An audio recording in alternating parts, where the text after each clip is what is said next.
Acesso de gravação. Vamos ver se alguém vai sair. Aí, algumas pessoas saíram. Espero que elas entrem novamente. Estamos gravando, senhoras e senhores. Olha só. Câmera, vamos pegar essa câmera aqui. Você que está vendo essa reunião gravada, muito bem. Eu espero que você veja as reuniões das próximas edições ao vivo. Eu preciso que você esteja comigo ao vivo. Essa reunião gravada, ela está aí como um suporte para aqueles que realmente não conseguem estar conosco no ao vivo. Mas se você consegue estar conosco no ao vivo, está vendo essa reunião gravada por pura lerdeza, tu te organiza porque tu vai reprovar, tá? A verdade é essa, não tem ninguém para fazer nada por você, você tem que fazer por você mesmo. Então, honre seus estudos, honre quem apoiou você e esteja conosco no próximo Encontro ao Vivo. Você precisa estar aqui semanalmente, ok? Sabe o que eu estou te falando? Sabe o que eu estou falando? Esse Encontro ao Vivo, ele é um treinamento de questão, ele serve para você alinhar seus pensamentos clínicos, revisar alguns temas importantes para a prova. Então, eu preciso que você esteja comigo semanalmente. Fechou? Bom, olha só, vamos falar com a galera aqui que está me desejando boa noite. Vanessa, tudo bem, doutora? Boa noite. Boa noite, Glaucilene, Nayara, Marcos, Meirelle, Lucas, Luiz, boa noite, Cíntia, o Arthur, Fernanda, Mariana, Lucilene. Eu estou vendo que tem Cleiton, eu estou vendo que tem uma galera que está com periodicidade nesse Encontro ao Vivo. Parabéns. Eu fico muito feliz por ter vocês semanalmente comigo, ok? Eliomar, a Jéssica, o Israel, saudações do programa Mais Médico, Recife. Muito bom, muito bom. Boa noite, Israel, tudo bem? Maraísa, boa noite, Maraísa. Rafaela, me manda. Israel, tudo bem? Saudações, cara. Júnior, tudo bem? Boa noite, Luiz, Pedro, Gabriel, Andrei, vamos ver quem mais está aqui. Rodrigo, Luísa, João Pedro, Rodrigo Carvalho. Muito bom, Rodrigo. Que honra ter você aqui também. Bom, Jean Carlos está aqui, diretamente de Confresa, Mato Grosso. Na verdade, a mesma cidade que eu estou falando. Também moro em Confresa, o Jean também é de Confresa. A Roberta, Natiele, aprovação 27.1. A Lana, olha só quem apareceu, muito bem. Nath, Marcos, Iorques, é isso? Iorques, Jéssica e Joana, muito bem. Eric também está por aqui. Olha só, senhoras e senhores, vamos lá. Deixa eu compartilhar com vocês algo muito bom que vai ser essa nossa reunião de hoje. Bom, parece que aqui eu não consigo compartilhar, porque, senhoras e senhores. Enfim, eu espero que todos vocês estejam fazendo as suas atividades semanais. Agora vai. Estejam fazendo as atividades semanais. Você esteja treinando na plataforma. Lembra que você tem metas na semana para cumprir. Na verdade, a gente tem algumas metas. Temos revisões para fazer. Temos imagens para estudar. Temos o que mais que vocês têm? Vocês tinham as imagens na semana, tinha as revisões, tinha sua unidade por dia, então são 5 unidades por dia de segunda a sexta. Temos encontros ao vivo que você está aqui comigo, então parabéns por estar aqui comigo. Parabéns nada, você não está fazendo mais que a sua obrigação, não é verdade? Você tem que estar aqui mesmo. Você quer passar? Se você não quiser passar, não esteja aqui não. Quer passar, esteja aqui. Outra coisa, prova na íntegra essa semana não temos no programação, tá? Não sei se vocês viram, mas na programação não temos prova na íntegra. Não é verdade? Ou temos e eu tô por fora. Não temos, né? Acho que essa semana não temos na agenda. Deixa eu conferir se temos ou não. Aqui, vamos ver, não. Semana não temos prova na íntegra, é isso mesmo. Nosso cronograma não bate com prova na íntegra essa semana. Ok? Na semana passada teve, na próxima semana terá, e eu espero vocês nessa prova na íntegra. Senhoras e senhores, vamos lá. Temos um tema muito interessante para começar. Eu falei para vocês que vamos ter encontro ao vivo de eletrocardiograma. Na verdade, não será hoje. Porém, hoje vamos iniciar com um tema muito importante de eletrocardiograma, que é a síndrome coronária aguda. Está falando de AM sem supra de ST, AM com supra de ST, de angina instável. Enfim, vamos revisar alguns pontos importantes, porque é um tema grande, é um tema que pode cair na tua prova, é um tema que a prova do Revalida geralmente cobra, e pode ser que caia dessa vez. Se cair, eu espero que vocês estejam todos revisados e que acertem as perguntas. Não só isso, a gente também vai passar por trauma, XABCD do trauma hoje, e a gente finaliza nosso encontro ao vivo com um tema muito bom de preventiva barra clínica médica, ok? Enfim, senhoras e senhores, vamos lá, deixa eu compartilhar minha tela com vocês do iPad.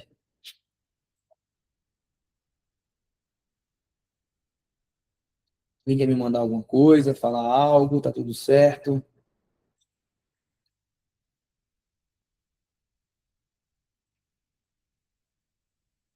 Encontro ao vivo, achamos, compartilhamos. Israel, é meu primeiro dia. Por favor, pode mandar o cronograma? Claro, doutor. Doutor, você está no grupo já? Você já tem seu grupo individual? Me conta aí.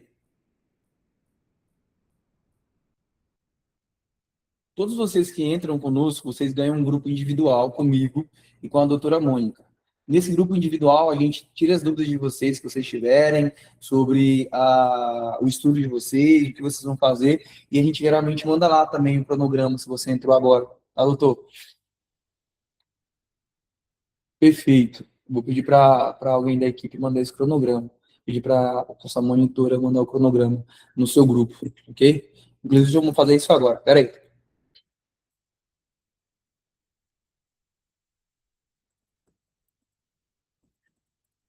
Cronograma, cronograma.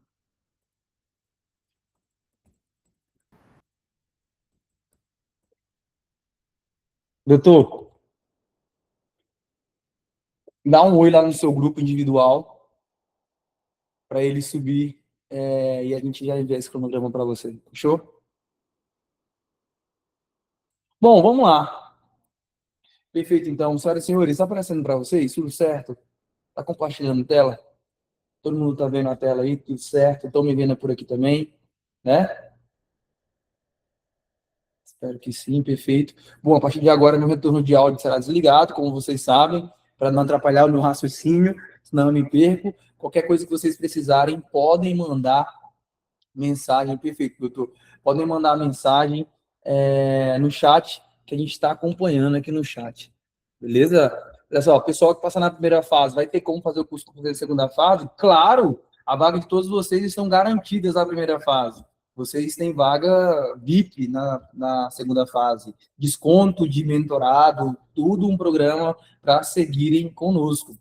Eu espero ver vocês pessoalmente no Dr. Med segunda fase, presencialmente, durante uma semana, na localidade que será no próximo ano. Será em Ponta Porã e alguns outras surpresas vêm por aí.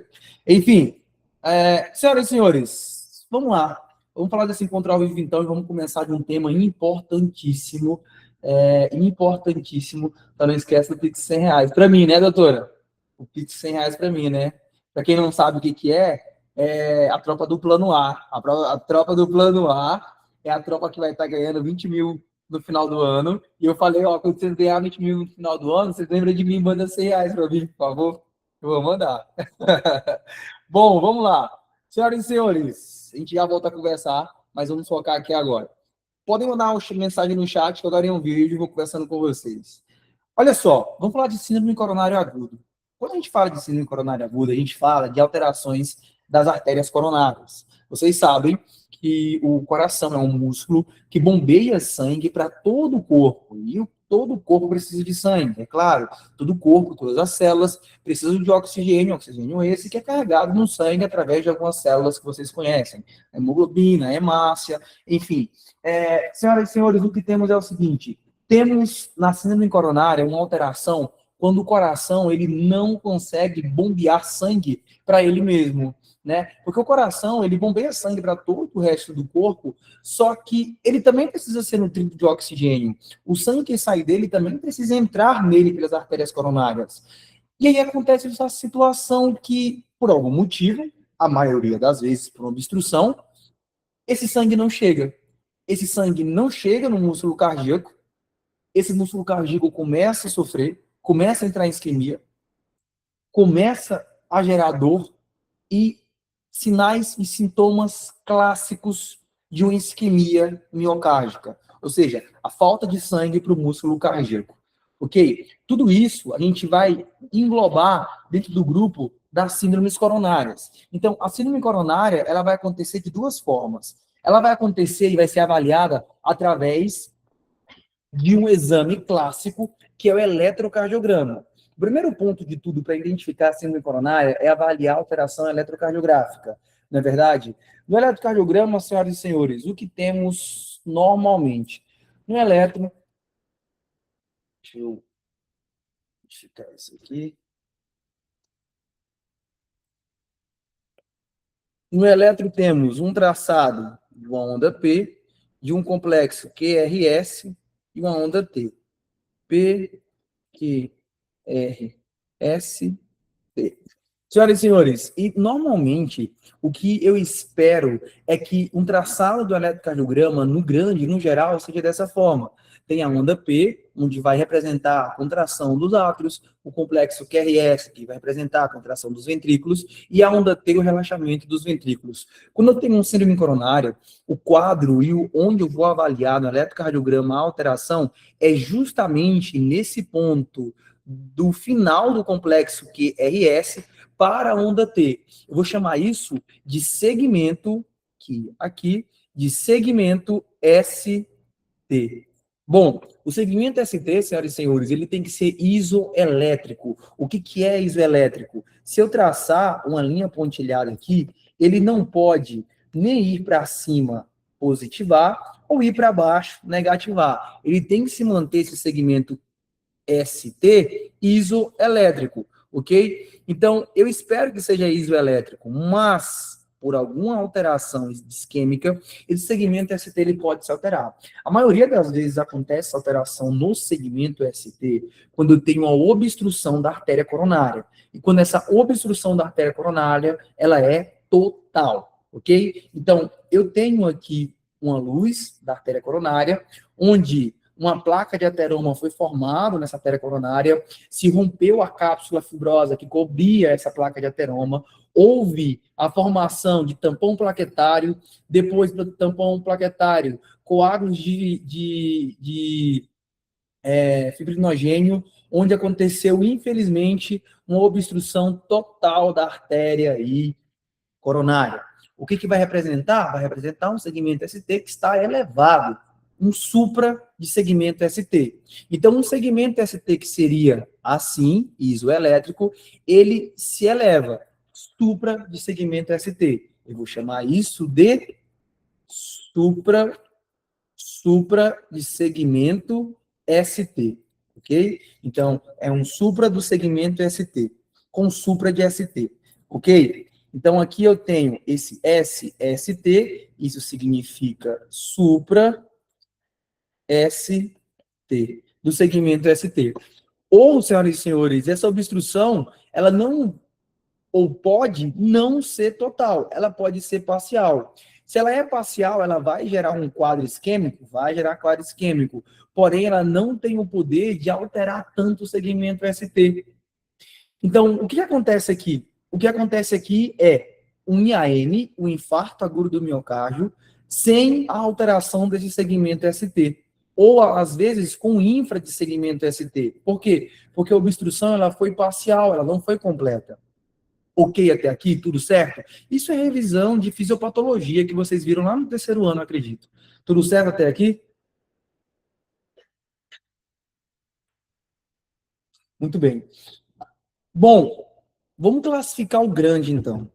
Primeiro de tudo, quando eu vou atender um paciente, eu quero que vocês imaginem, atendendo um paciente na vida prática de vocês, senhoras e senhores, atendo um paciente na prática, eu estou suspeitando de síndrome coronária. Quais são os sintomas clássicos de síndrome coronária? A gente está falando de dor precordial opressiva, tipo pisada de elefante, uma dor que irradia para pescoço do lado esquerdo, membro superior esquerdo, ok? O paciente tem dispneia, né? Mas o clássico é uma dor precordial opressiva, irradiando para a mandíbula do lado esquerdo, passando pelo pescoço até a mandíbula e membro superior esquerdo. Beleza. Senhoras e senhores, algumas pessoas não acontecem os sinais clássicos, ok? Diabéticos, pessoas maiores que 60 anos e sexo feminino são fatores de risco para ter um síndrome coronário agudo, seja total ou parcial, onde os sinais clássicos da dor, opressiva, irradiante, membro superior, mandíbula, não vai acontecer, tá? O que vai acontecer nessas pessoas? O que a gente chama de equivalente isquêmico. O que é um equivalente isquêmico? Equivalentes isquêmicos são sinais e sintomas que equivalem a um processo isquêmico coronário. A gente está falando de dispneia progressiva, por exemplo, ou uma dor epigástrica, que vai parecer que é ali um quadro de gastrite, mas não é. Quando vai acontecer isso? Quando eu tenho um paciente obesa, quando eu tenho uma paciente do sexo feminino, quando ela tem diabetes e tem uma neuropatia diabética, a sensibilidade da dor dessa paciente, ela pode ser modificada. A gente está falando no quadro clássico dos sinais e sintomas da síndrome. Ok, como que eu faço para diagnosticar? Vocês sabem. Eu vou solicitar eletrocardiograma e vou solicitar também enzimas cardíacas. Qual enzima cardíaca eu vou solicitar? Troponina não pode faltar, ok? Troponina é a principal enzima cardíaca para mim descobrir um infarto que acabou de acontecer, ok? Então, a troponina, ela não pode faltar. Doutor, troponina T, I, qualquer uma. Troponina é o clássico que tem que estar dentro do teu raciocínio clínico para fazer diagnóstico. Perfeito? Bom, senhoras e senhores, então, eu tenho um paciente com síndrome coronário, a dor clássica, dor opressiva irradiando para a mandíbula, pescoço esquerdo, membro superior esquerdo. O que eu faço? Solicito eletrocardiograma, solicito enzimas cardíacas. Eletrocardiograma veio com alteração supra de ST, ponto, está feito o diagnóstico. Eu já sei que é o IAM. Eu não preciso nem esperar enzimas cardíacas chegar para confirmar esse diagnóstico, ok? Porque se alterou o segmento ST, houve um bloqueio total da artéria coronária. Então, a nossa classificação primeiro vai ficar síndrome coronário, aqui, com supra de segmento ST. Então, o que temos aqui é um IAM com supra de segmento ST. Com supra de ST, ok? Na tua prova pode vir essa sigla, infarto agudo do miocárdio com supra de ST, ok? Se é um supra de ST, senhoras e senhores, não tem para onde correr. É um paciente que bloqueou totalmente. Vamos lá. Por outro lado, senhoras e senhores, a gente tem o sem supra de segmento ST. Então, como que vai ficar essa sigla? Vai ficar síndrome coronário agudo sem supra de ST, ok? Bom, dentro disso, a gente vai classificar, quando não tem alteração do ST, em duas formas. Então, perceba que eu subclassifiquei. Síndrome coronário agudo pode ser IAM com supra de ST e pode ser síndrome coronário sem supra de ST. Síndrome coronário sem supra de ST pode ter de duas formas. Pode ser uma angina instável ou pode ser um infarto agudo do miocárdio sem supra de ST. Qual o ponto crucial para diferenciar isso na hora da prova e na hora de atender um paciente? Eletrocardiograma não tem alteração esperada. Por quê? Porque eu estou classificando uma síndrome coronária aguda sem um supra de ST. Então não tem alteração esperada.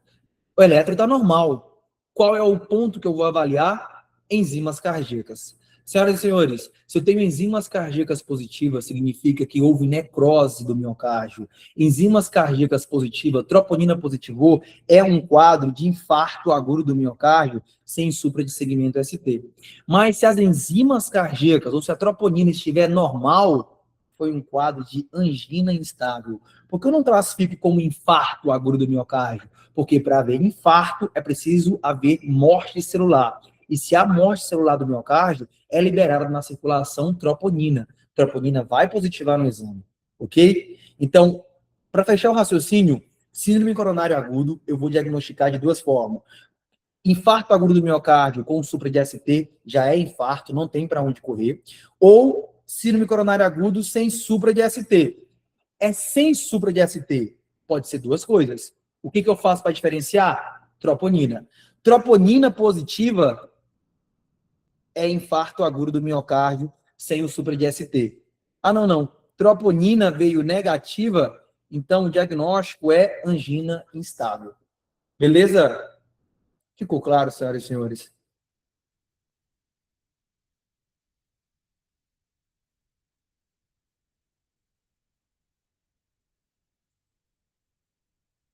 Seguimos então.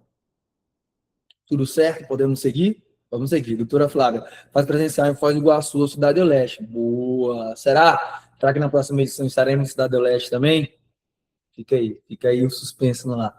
Enfim, queremos você lá conosco, viu, doutora Flávia? Independente do local, coloque na tua mente aí, voltar no Tomé de segunda fase e vamos com tudo, a aprovação vem certa. Não só para você, mas para todos vocês. Estaremos juntos no Tomé de Revalida segunda fase. Bom, senhoras e senhores, perfeito. Vamos focar no diagnóstico eletrocardiográfico. Então, quando a gente fala de conceito, a gente fala o seguinte: o infarto agudo do miocárdio com o supra de ST, existe um supradesnivelamento do segmento ST, medida do ponto J. Senhoras e senhores, o ponto J é o ponto exato onde termina o complexo QRS. Então, o ponto J seria isso aqui. Aqui seria o ponto J, ou seja, o ponto que termina o complexo QRS. Perceba que nesse momento não se faz uma linha reta, há uma elevação. Então, o que a gente tem como diagnóstico teórico? Maior ou igual a 1 milímetro em pelo menos duas derivações contíguas. Então, eu falo de V1 e V2, V3 ou V4, V5 ou V6, certo? Duas derivações ou mais contíguas com essa alteração de 1 milímetro a partir do ponto J, a partir do momento que acaba o complexo QRS, ok? Tem uma observação teórica que nas derivações V2 e V3, que vão avaliar a parte anterior cardíaca, o critério vai depender da idade e do gênero do paciente. Critério teórico. Mulher vai ser em V2 e V3 quando eu tenho um supradesnivelamento maior ou igual a 1,5 milímetro. Homem com mais de 40 anos maior ou igual a 2 milímetros. E homem com menos de 40 anos, 2,5 milímetros. De verdade, é uma observação teórica.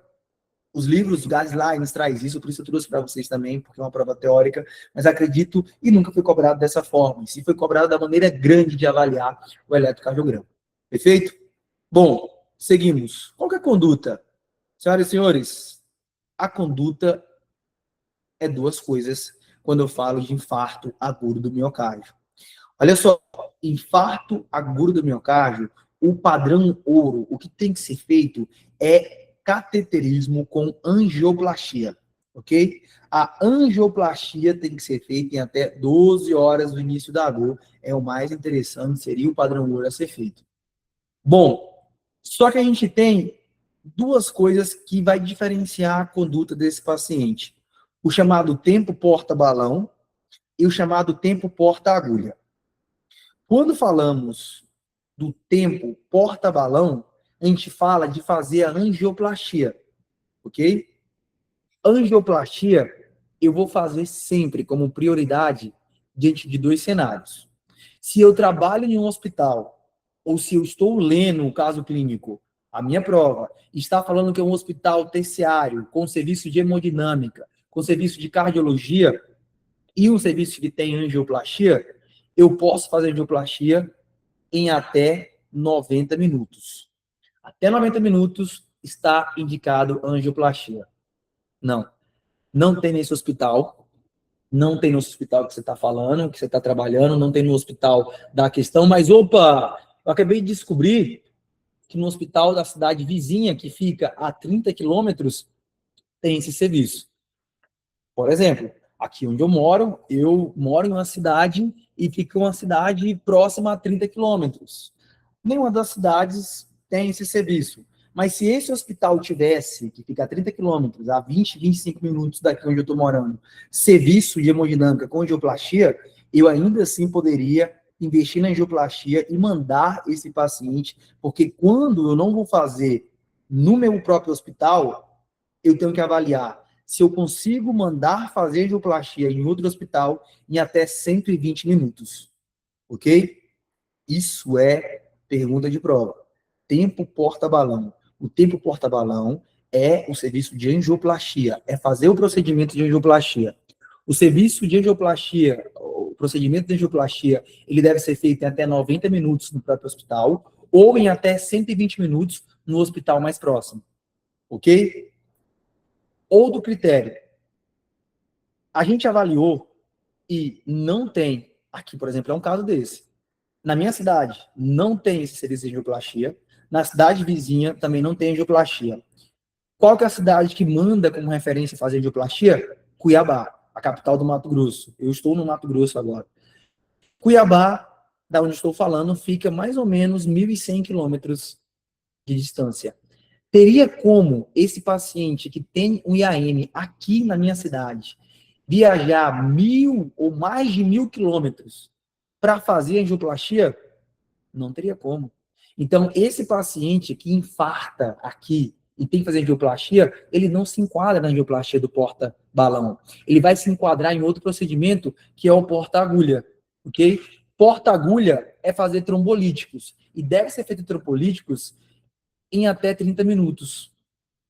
Vocês estão entendendo o raciocínio? Como que eu vou pensar? Chegou um paciente, eu fiz o diagnóstico, eu tenho que tomar a conduta. Eu vou pensar o seguinte: tem como fazer angioplastia nesse hospital? Não tem. Eu tenho um hospital que fica em até 120 quilômetros, ou melhor, 120 minutos para fazer angioplastia? Não tem.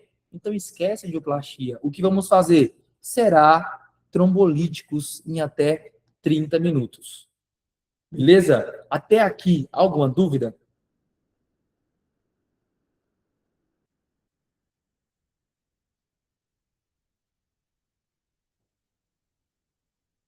Pois é, por favor, pode explicar a última parte? Qual a última parte, doutor? Essa que eu tô falando agora?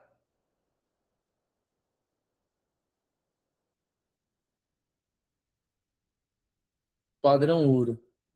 Não, não, o padrão ouro é angioplastia, é o procedimento. E olha só, vamos lá. Eu vou explicar novamente, vou fazer um raciocínio geral, então. Para todos vocês, para fechar isso aqui, esse pensamento. O que é angioplastia? O padrão ouro é a melhor conduta. Na verdade, a melhor conduta é fazer angioplastia. O que é angioplastia, senhoras e senhores? O que é cateterismo e angioplastia? Eu sei que vocês sabem, mas vou relembrar. Cateterismo simplesmente é passar uma câmerazinha ali na artéria e avaliar o ponto de obstrução. O que é angioplastia? Angioplastia é desobstruir essa artéria. É passar um instrumento e inflar uma telinha ou um balãozinho. Inflar um balãozinho para abrir a obstrução, deixa uma telinha e assim o fluxo sanguíneo continua. Por que, que o nome é porta-balão? Tempo porta-balão. Porque a angioplastia é isso. É um balãozinho que entra na artéria fechada, um balãozinho entra na artéria fechada, minúsculo, ele infla, vai desobstruir essa artéria, olha só, balãozinho, inflou, puf, desobstruiu a artéria, saiu, a artéria está desobstruída. Isso é um balãozinho, por isso o nome porta-balão, ok? Porta-balão é isso. O que é porta? É o momento do paciente chegar na porta do hospital até colocar o balão. É isso. Tempo porta-balão é o tempo que deve se levar do paciente entrar pela porta do hospital, do seu serviço, e colocar um balão nessa artéria para abrir, ou seja, fazer uma angioplastia. Se esse procedimento é feito no hospital, tem até 90 minutos. Não é feito no hospital, eu tenho que procurar um hospital mais próximo em até 120 minutos para se fazer. Não é feito nem nesse hospital, nem no hospital mais próximo, o que, que eu faço? Eu vou fazer um acesso venoso nesse paciente com uma agulha, tempo porta agulha, porta, da hora que o paciente entrou na porta do serviço, a meter a agulha na veinha dele e passar trombolítico. Até quando é o tempo porta da porta do hospital até meter a agulha para trombolítico? Em até 30 minutos. Ok? Eu vou dar prioridade sempre ao tempo porta-balão. Não tendo no meu cenário, eu passo um acesso e faço as medicações trombolíticas. Ficou claro?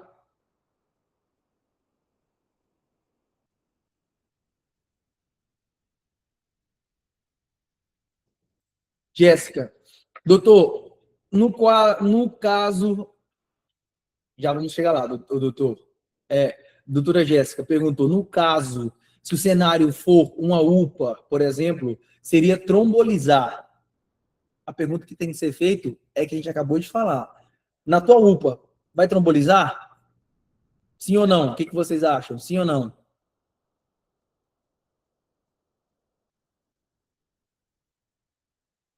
Não. Qual a próxima pergunta? Existe algum serviço de hemodinâmica em até 120 minutos? Se existe, encaminha um paciente e faz. Já era. Não tem esse serviço em até 120 minutos. Tromboliza.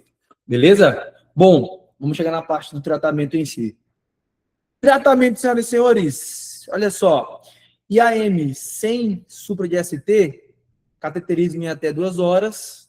Se for alto risco, em até 1 hora. Intermediário, cateterismo em até 72 horas. O padrão aqui também vai ser o mesmo.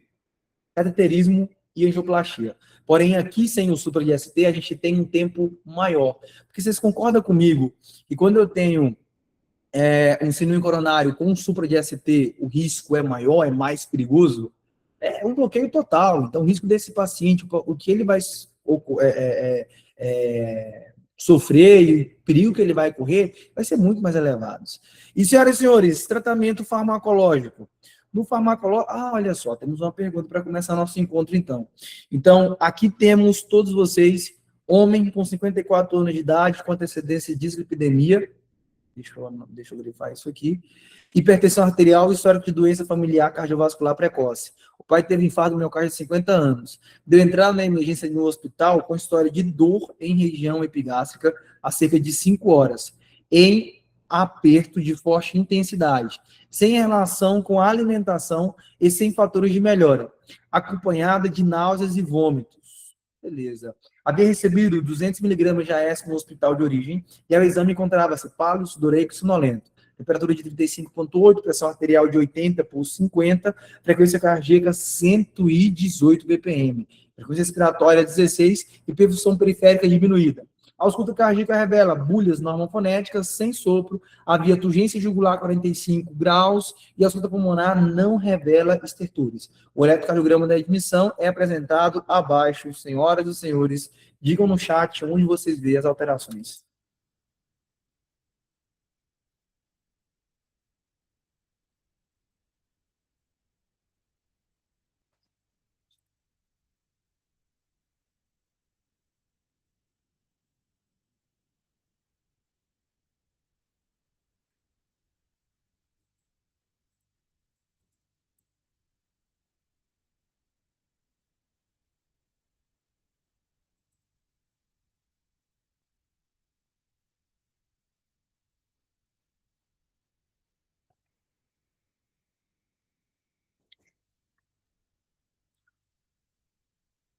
É um IAM com supra, beleza. Temos algumas alterações em D2, temos alterações em D3, em AVF, D2 aqui longo está mostrando também. Com provável alteração em espelho em AVL, enfim, olha só.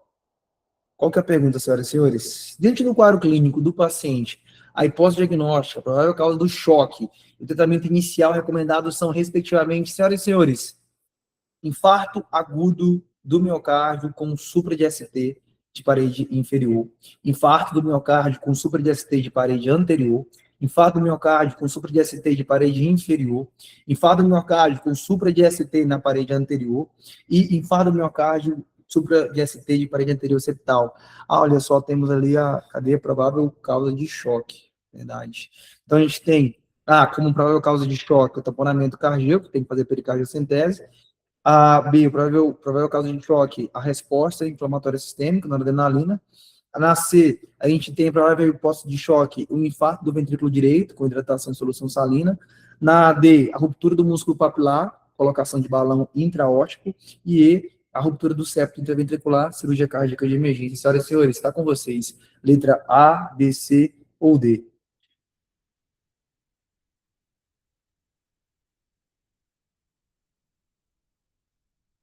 D. Tem mais.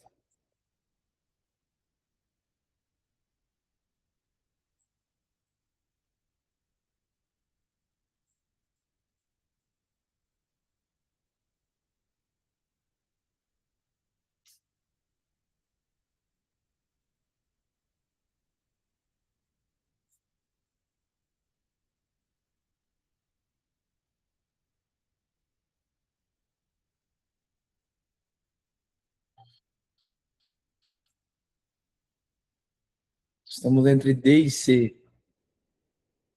Olha só. Vamos lá. C e D.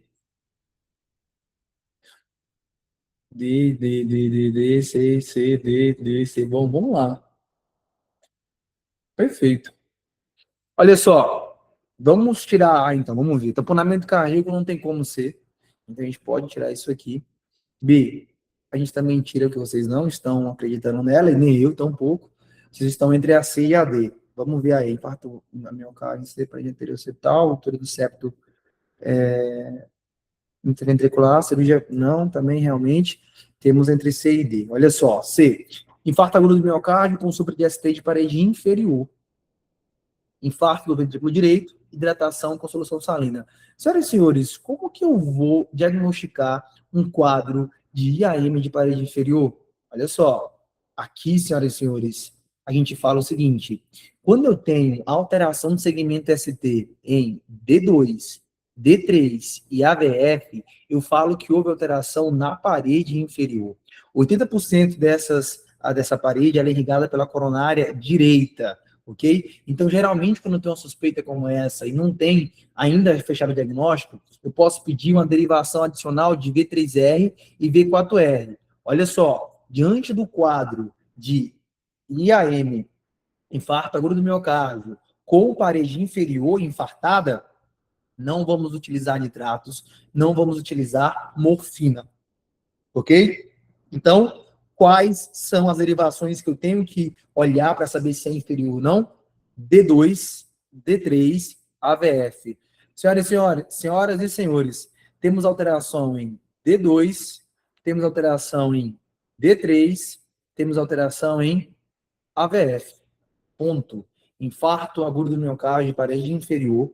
Existe aqui uma obstrução na artéria coronária direita. Não podemos fazer nitrato, não podemos fazer morfina. Podemos fazer todo o resto do tratamento inicial, um tratamento de suporte, mas esses dois está contraindicado. Ok? Então, a gente fica realmente, olha só, com a letra C. É o infarto do miocárdio com supra de ST de parede inferior. Beleza?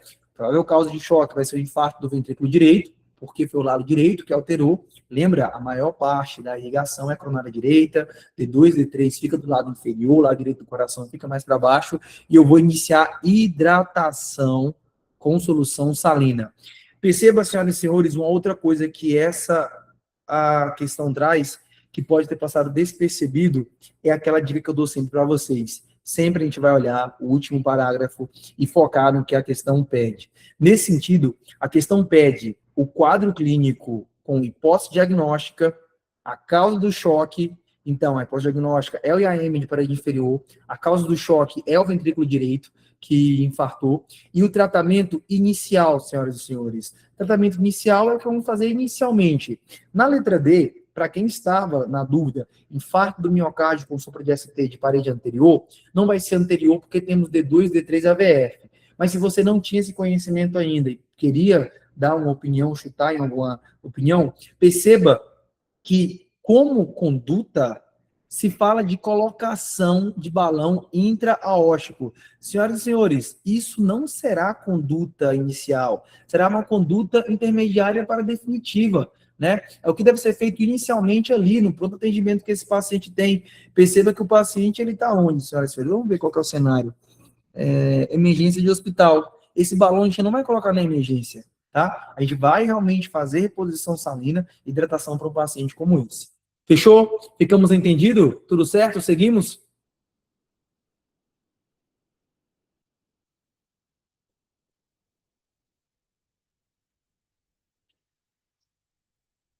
Beleza. Olha só, seguimos.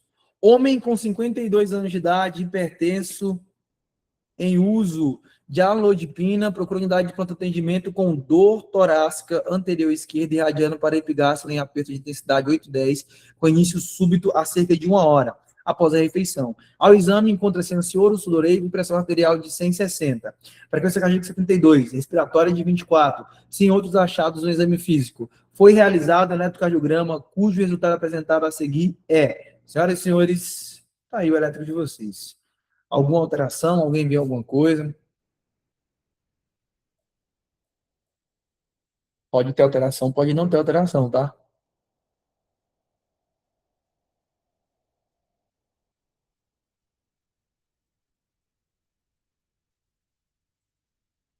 Seguimos e vamos ver o que que a questão pede.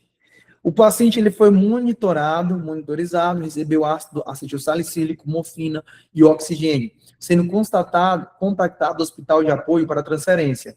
Como não havia previsão de vaga para as próximas horas, decidiu-se pela realização de trombólise com alteplase, seguida de anticoagulação com enoxaparina. A pressão arterial manteve em 160. Acabamos de falar. Olha só, ele está na UPA. Ele está na UPA, tentou contato com o hospital de referência, não tem vaga. Se não tem vaga, não tem como fazer angioplastia. O que vamos fazer? Tempo porta-agulha. Trombolítico. Foi feito trombolítico. Qual o trombolítico utilizado? Já respondendo a pergunta do doutor, então, antes de entrar nos fármacos. Mas já está aqui a resposta na questão seguinte. Alteplase, ok? Corretíssimo. Agora, a conduta a ser adotada nesse caso é a administração de A. Losartana por via oral. B. Clopidogrel por via oral. C. Metropolol por via endovenosa. D. Nitroglicerina por via endovenosa. Senhoras e senhores, qual que é a resposta? Letra A, B, C e D. Está com vocês.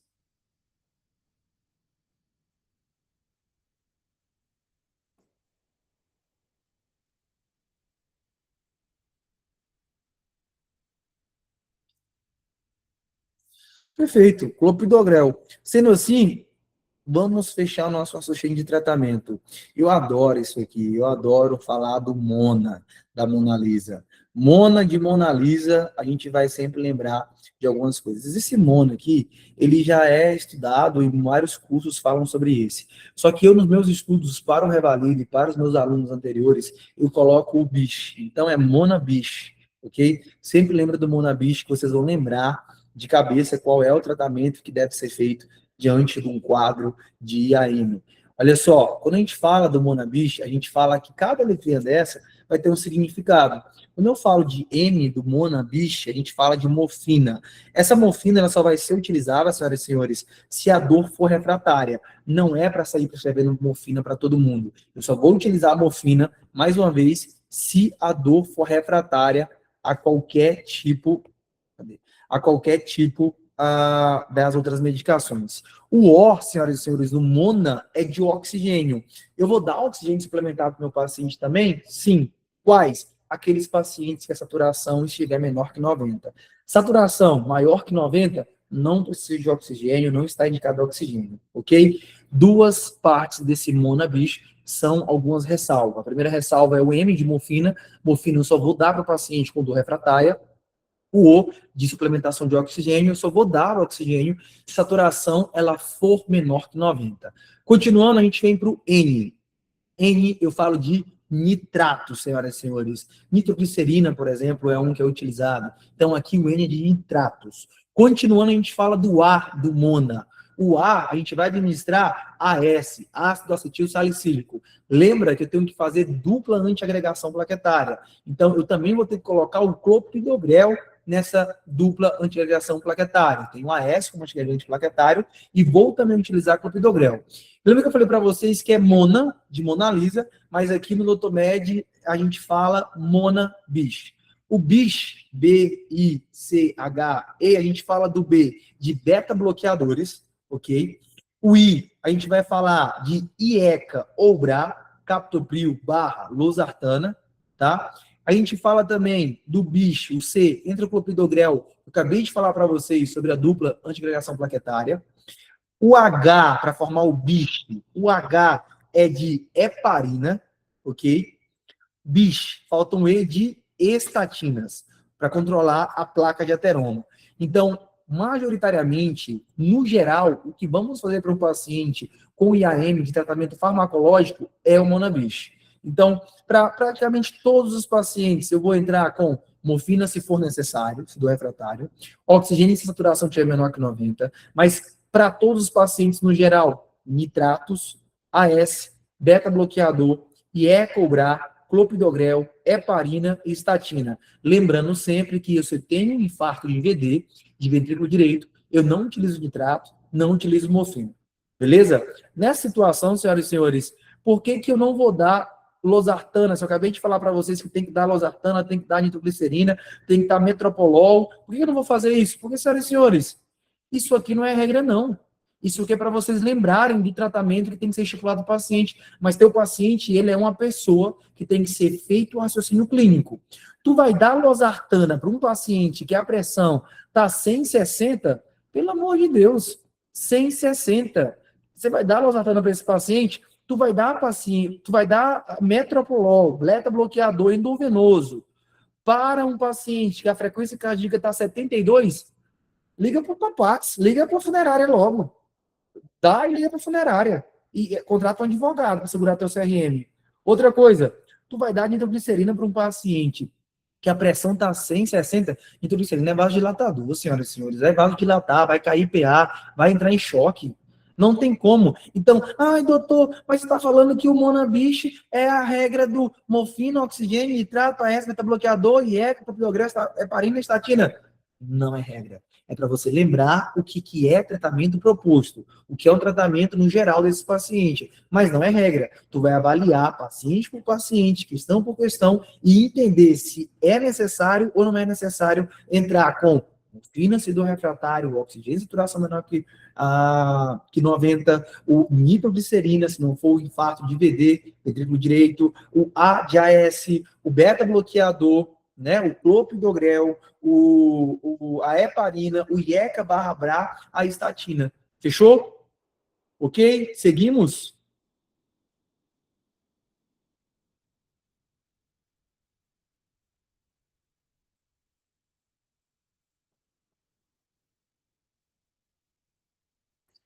Bom, vamos lá.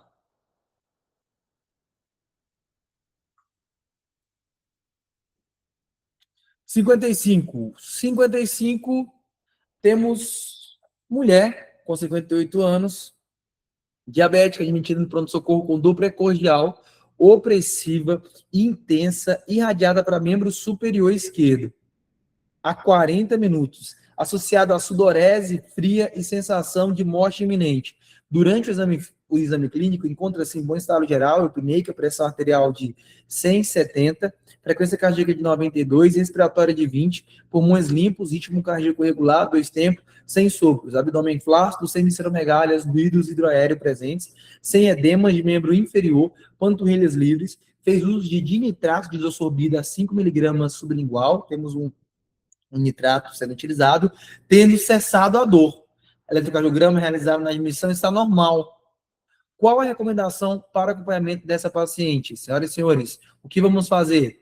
A. Acompanhamento ambulatorial, se troponina e CKMB massa colhidas na admissão estiverem normais.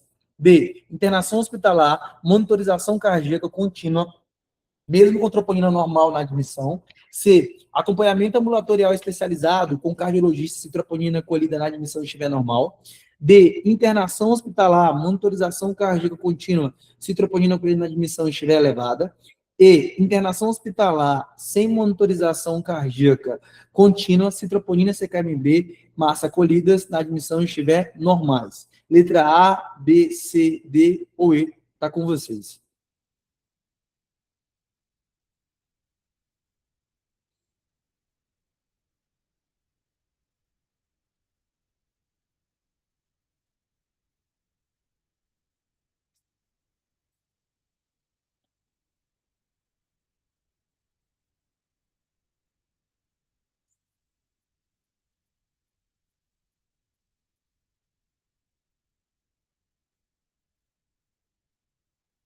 Olha só, essas questões eu gosto de pensar que são questões de cenário de atendimento, né? Então, presta atenção, é só vocês pensarem, se fosse vocês trabalhando, vocês fariam o quê? Eu gosto de mais que ler uma alternativa, eu gosto de me imaginar no cenário do serviço. Então, uma dica que eu dou para vocês sempre também é você lê a questão, lê as alternativas, se imaginando sendo o médico que está atendendo realmente uma mulher, olha no cenário, pensa com você na hora da tua prova, que realmente você está vendo essa mulher, realmente ela tem 58 anos, ela é diabética, você está vendo ela te falar que está com essas dores, e pensa comigo, tu pediu elétrico, normal, Tu pediu troponina, normal.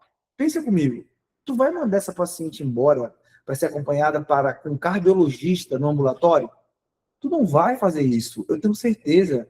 Não precisa você nem assim fechar no quadro teórico do que diz protocolo, não. É só você pensar. Se fosse você trabalhando, sendo médico, tendo uma paciente como essa, tu ia mandar essa paciente embora? Tu não ia mandar essa paciente embora, né?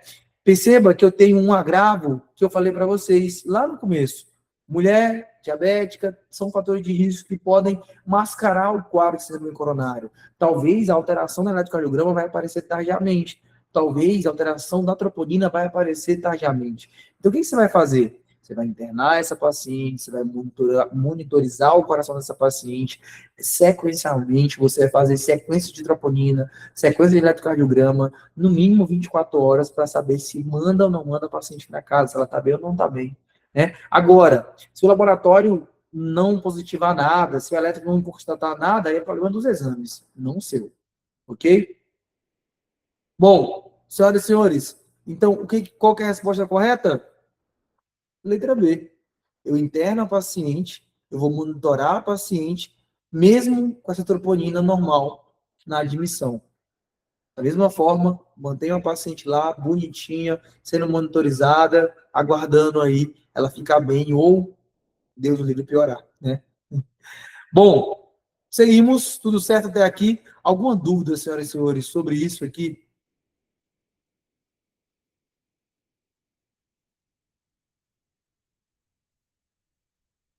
Fechamos?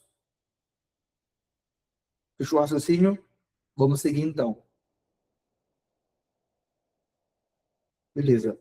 Vamos seguir, vamos para a cirurgia. Olha só. Cirurgia, senhoras e senhores.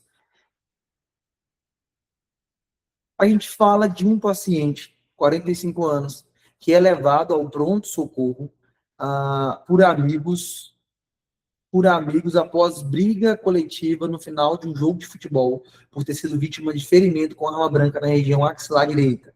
Ao exame físico, apresenta palidez cutânea, sudorese fria, cianose, agitação. A pressão arterial é de 160/10. Deixa eu só colocar aqui que foi arma branca na região axilar direita. Frequência cardíaca de 140 BPM, pulso filiforme, maciez, apercussão e ausência de murmúrio vesicular em hemitórax direito. Senhoras e senhores, temos um paciente que foi esfaqueado no tórax, esse paciente caiu a pressão arterial, está com a pressão arterial lá embaixo, esse paciente está com maciez na percussão torácica, é um paciente que não tem murmúrio vesicular do lado direito, ok? É, então, realizada a reposição volêmica sem débito urinário. Com base nesses dados, qual é a próxima conduta a ser realizada? Senhoras e senhores, alguém arrisca a dizer qual o diagnóstico? Só para a gente continuar?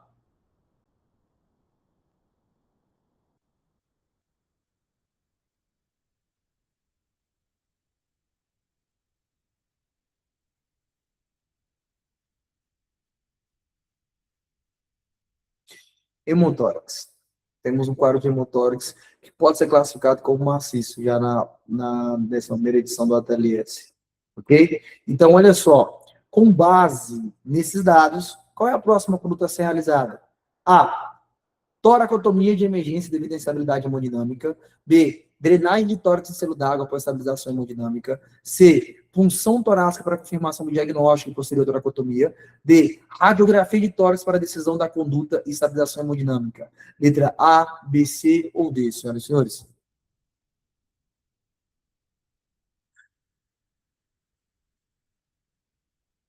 Não tem para onde correr. Eu acho que não tem dúvida também, né? Na parte de vocês. É a letra A. Qual que é o cenário? O cenário é um paciente que levou uma facada no tórax, um paciente que está destabilizando, ele sangrou provavelmente muito, por isso a pressão arterial caiu, você fez percussão no tórax direito, está com massa 6, não vem rumor vesicular, ele está entrando num quadro de instabilidade hemodinâmica. Faça alguma coisa, o paciente vai piorar, vai ficar uma situação devastadora, certo? Então, o que você vai fazer? Toracotomia de emergência devido à instabilidade desse paciente, a esse quadro de instabilidade hemodinâmica. Beleza? Vamos revisar uma coisa. Hemotórax maciço ou hipertensivo é quando eu tenho na clínica o murmúrio vesicular abolido, maciçez, hipotensão e jugular colabada.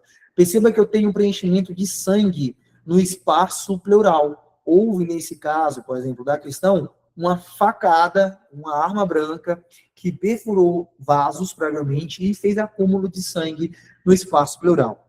Senhoras e senhores, até a 10ª edição do ATLS, falava que era um volume superior de 1.500 ml ou um terço da cavidade pleural. E quando a gente ia fazer toracotomia? Toracotomia, quando o sangramento era maior ou igual a 200 ml por hora, por 2 a 4 horas, ou um volume maior que 1,5 litro imediato na drenagem. A 11ª edição do ATLS, de maneira atualizada, ano passado, deixou esse diagnóstico mais amplo, deixou confusão, na minha opinião.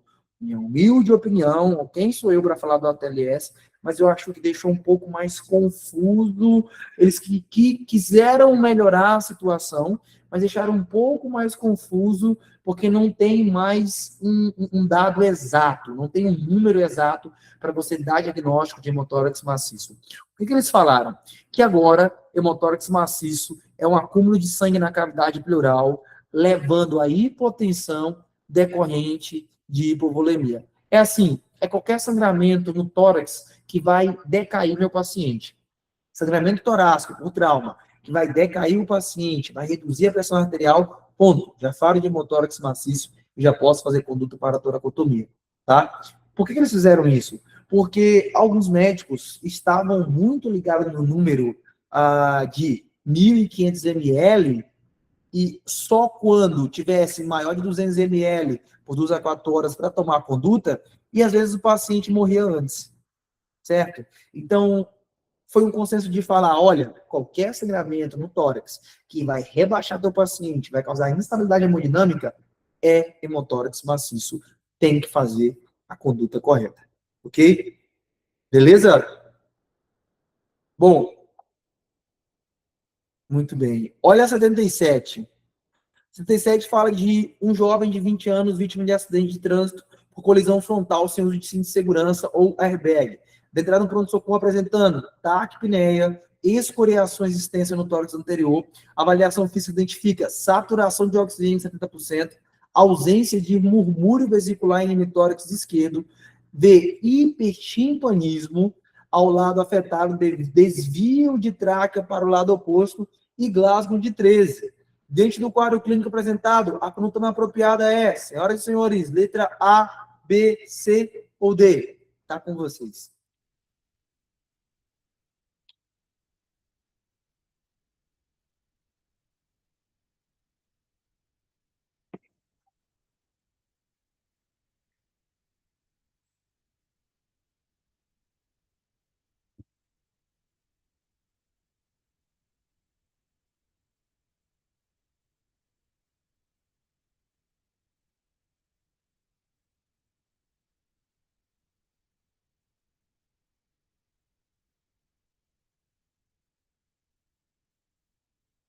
Beleza.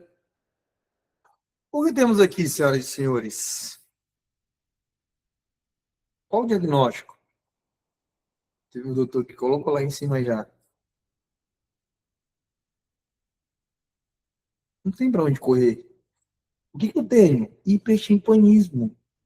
Tem ar na cavidade pleural. O muro vesicular também está abolido do lado esquerdo. Há um desvio da tráquea pela pressão da atmosfera, pressão que está entrando para o lado oposto. Beleza, vamos lá. O paciente está com o lado de 13, está saturando 70%. Taquipneico. Vamos fazer tomografia de tórax? Para quê? Não, vamos fazer intubação. Vai resolver. Vamos fazer raio-x. Liga para a moça do raio-x, fala que tem um paciente subindo agora para fazer raio-x. Pelo amor de Deus. Eu não preciso fazer raio-x para fazer diagnóstico de pneumotórax, nem tomografia. Nada. O que eu preciso? Semiologia, exame físico e conduta. Qual que é a conduta? A conduta é a punção no quinto espaço intercostal médio axilar, senhoras e senhores. Olha só. Então, pneumotórax hipertensivo, tem muro vesicular abolido, hipertimpanismo e turgência jugular. O que eu faço? Descompressão torácica digital no quinto espaço intercostal entre a linha axilar anterior e média, e toracocitese no quinto espaço intercostal, linha axilar anterior e média. Ou segundo espaço intercostal, linha hemiclavicular. Definitivo, drenagem em selo d'água. Material atualizado. Isso aqui é 11ª edição do ATLS. Saiu ano passado, tá fresquinho, fresquinho. Beleza? Bom, olha só isso aqui, 57. Homem, 24 anos, é atendido no serviço de emergência há 20 minutos após ferimento por armas de fogo. O orifício de entrada do projétil localiza-se.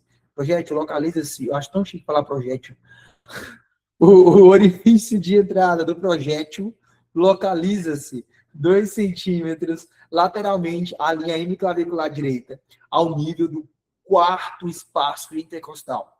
O paciente apresenta pressão arterial de 120/82, frequência cardíaca de 110 BPM, frequência respiratória de 19. O médico que atende observa o seguinte: paciente não ancorado, cooperativo, muro vesicular diminuído em hemitórax direito, MACE 6, difusa a percussão, ausência de frêmito tóraco-vocal nesse mesmo lado do tórax. Durante a avaliação inicial, é realizada a reposição volêmica, oferta-se oxigênio suplementar e são acolhidos exames laboratoriais e administrado ácido anexâmico.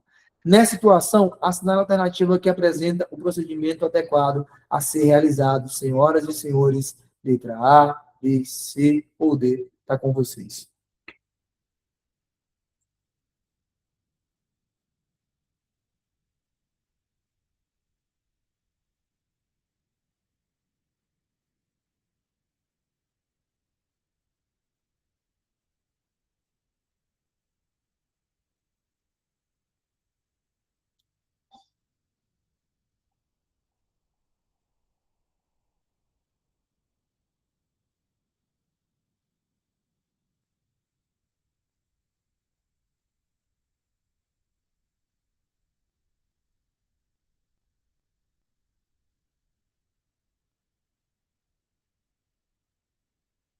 Eu acho engraçado uma alternativa aqui para como correta.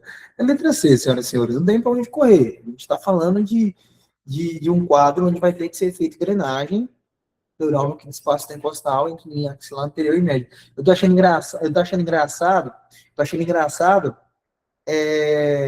o quadro da letra D, fala drenagem pleural por meio do orifício de entrada do projétil. Tipo assim, vamos aproveitar que já tem um buraco aí no tórax, vamos meter um cano nesse buraco, não precisar fazer outro. Mas não tem como fazer isso. Seria mais confortável para o paciente, né?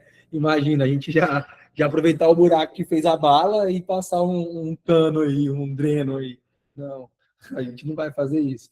Temos que fazer realmente uma drenagem pleural no quinto espaço intercostal, na linha axilar anterior e média. Beleza?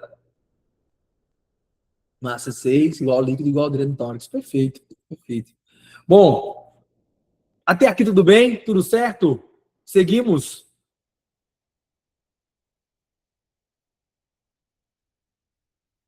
Seguimos? Estão comigo? Ativos, reativos à luz, som, estímulos internos, externos. Break? Break é o quê? Pausa? Já? Não é que tomar café, doutor. Não, pausa agora não, vai ter pausa. Mas nem agora não. Tu toma teu café aí, tu pega. Eu esqueci de falar isso. Para começar, vocês têm que pegar o café, tem que pegar a água, tem que se levantar, sacudir e vamos nessa. Temos mais algumas coisas para falar e já fazemos um break rapidinho de 5 minutos. Beleza? Senhoras e senhores, vamos lá. Vamos falar de 37. Paciente, 25 anos, vítima de acidente automobilístico ou motociclístico, apresenta trauma contuso tóraco-abdominal no local do acidente. Encontrava-se a pressão arterial sistólica de 90, com frequência cardíaca de 120. Durante o transporte para o hospital, evoluiu com inconsciência, queda da pressão arterial sistólica para 60 e aumento da frequência cardíaca de 140. Apresenta distensão de veias cervicais, murmúrio vesicular presente bilateralmente. Nesse caso, o manejo mais adequado para o paciente é A. Toracocentese e drenagem pleural fechada. B. Manutenção de vias aéreas e pericardiocentese. C. Intubação orotraqueal e ultrassonografia de tórax. D. Cricotiroidectomia e toracotomia anterolateral esquerda. Senhoras e senhores, letra A, B, C ou D?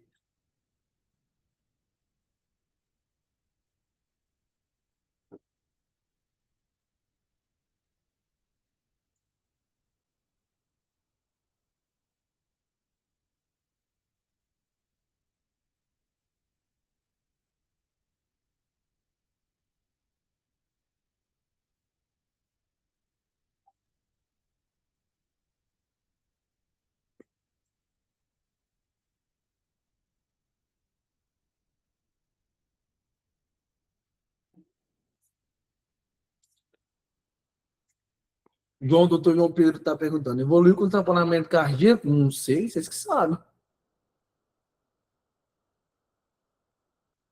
Qual o diagnóstico? O que vocês estão pensando em diagnóstico?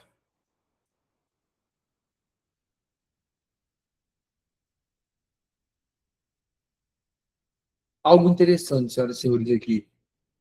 Manda um diagnóstico, para a gente continuar. Vai lá, diagnóstico. 5, 4, 3, 2, 1. Alguém diagnóstico? Vocês estão pensando em tamponamento cardíaco, não é verdade? Manda um joinha para me ver, não é isso que vocês estão pensando. Tamponamento cardíaco, né? Bom, como que é feito o diagnóstico de tamponamento cardíaco? Tríade de Beck.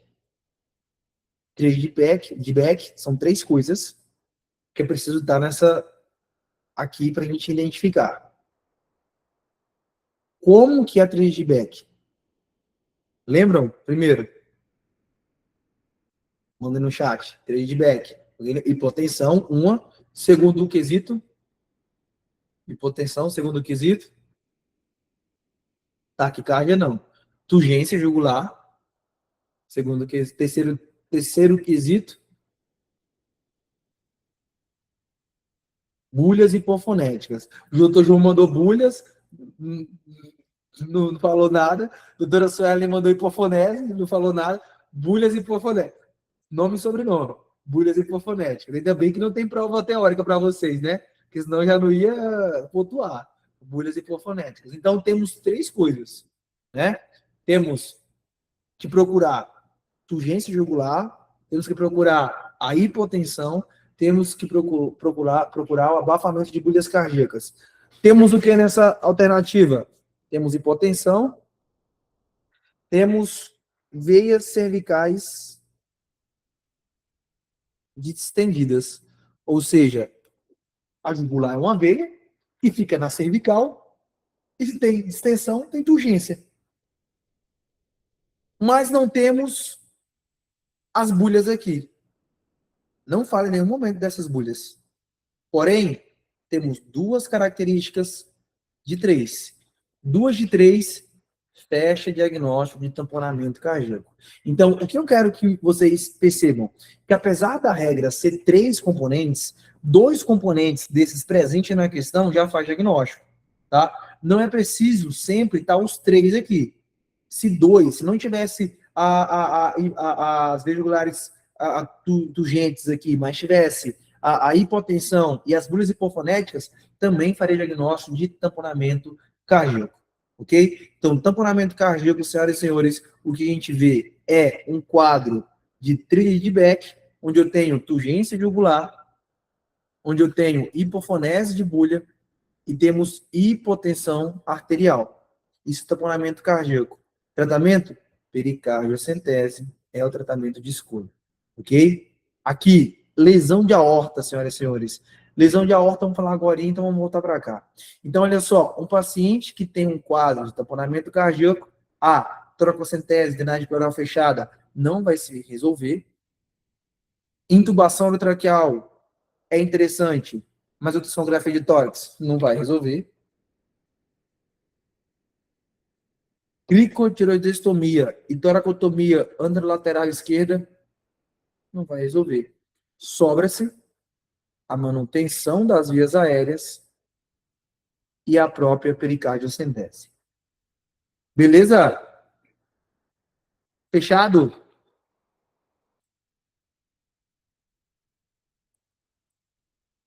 Alguma dúvida, senhoras e senhores? Querem falar alguma coisa? Tem uma mãozinha levantada aqui. Doutora Iorques. Iorques. Doutora Iorques. Mãozinha levantada. Falar alguma coisa, doutora?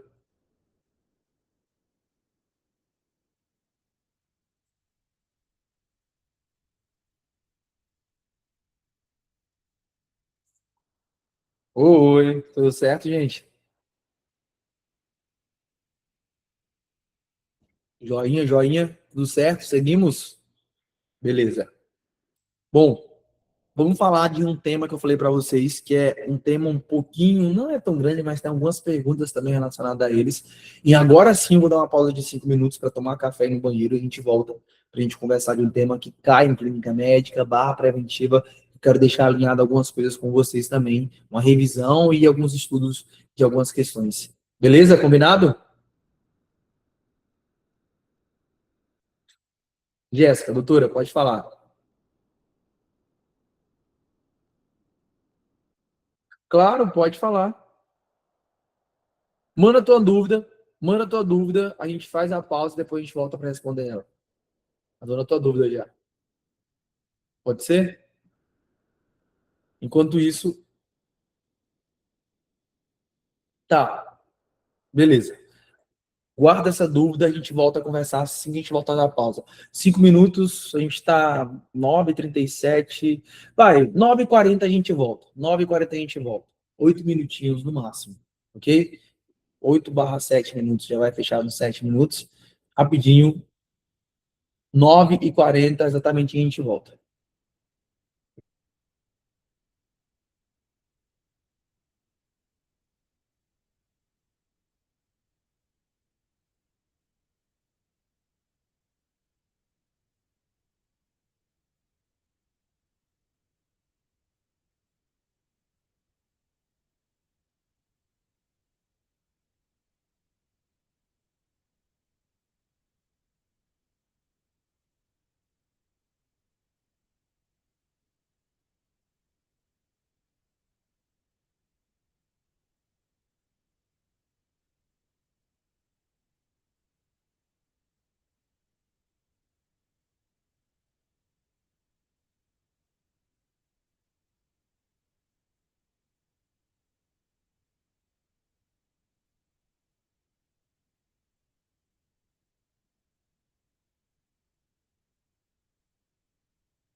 E aí, galera, voltamos.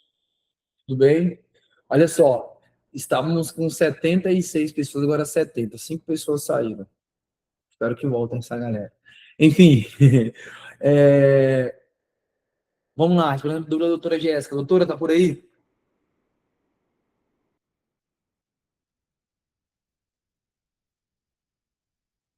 Ótimo. Bom, não temos uma resolução ainda no edital de vocês até que ponto é interessante vocês estudarem as atualizações. Temos na segunda fase, o pessoal da segunda fase que vai fazer agora a prova, no próximo mês, temos uma retificação de edital onde fala até quando vai ser cobrado as atualizações. Para vocês, ainda não temos isso, então a gente está esperando que saia uma atualização de edital ou de retificação de edital, algo nesse sentido. Aliás, a gente está aguardando as inscrições, enfim, tudo, muita coisa de vocês vão sair ainda, tá? O que eu espero é que as atualizações que aconteçam até o próximo mês entrem na prova de vocês, tá? Do próximo mês em diante, acredito que já não vai ser tão viável para entrar na prova de vocês, não, ok? Vamos ver o que eles falam. Talvez eles vão utilizar o mesmo documento e falar das atualizações só até o início do ano. Ó, tá só 82, já tá subindo mais. Já tem mais gente voltando aqui na nossa reunião. Os fortes estarão aqui comigo. Tropa do plano A, por favor, reações. Quem é a galera que vai estar ganhando 20 mil por mês no final do ano? Reações. Eu gosto de falar isso porque foi isso que aconteceu comigo, né? Um mês eu não tinha nada, não era ninguém, no outro mês eu 20 mil na conta. Eu fiquei, meu Deus do céu, o que eu faço com esse dinheiro? Hoje eu não sei o que fazer porque estou precisando de mais. Não está sendo suficiente mais. Mas no começo é muita coisa. E a gente imagina, só dívida e tudo mais. Dívida de prova de primeira fase, segunda fase, enfim. Ô, doutor, não dá não. Doutor Israel, comprar uma casa. Doutor, não quero te entristecer, mas só 20 não dá não. Mas já ajuda. Mas já ajuda. Bom, olha só. Amém. Doutor, muito Pix de 100 reais no final do ano para você. Amém, amém. Mas eu vou ficar muito mais feliz, pessoal, de verdade.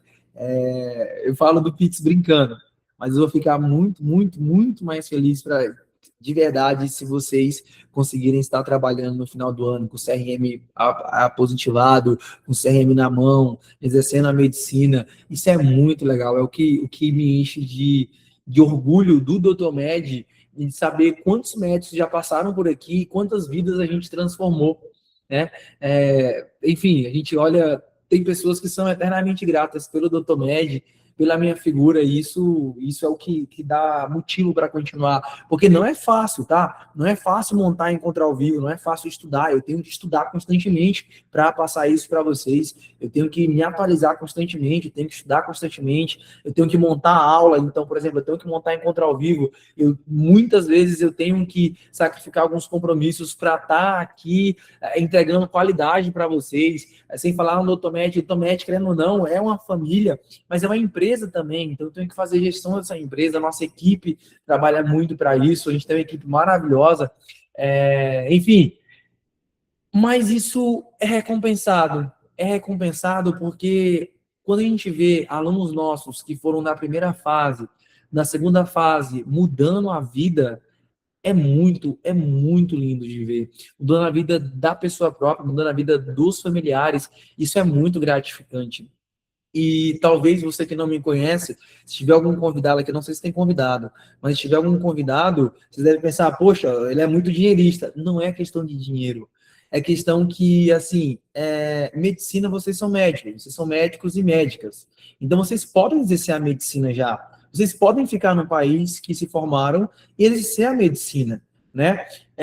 Porém, eu acho que vir para o Brasil, querendo ou não, tem uma satisfação maior. Primeiro, a maioria das pessoas são brasileiros que foram para fora se formar e a medicina no Brasil ela é valorizada.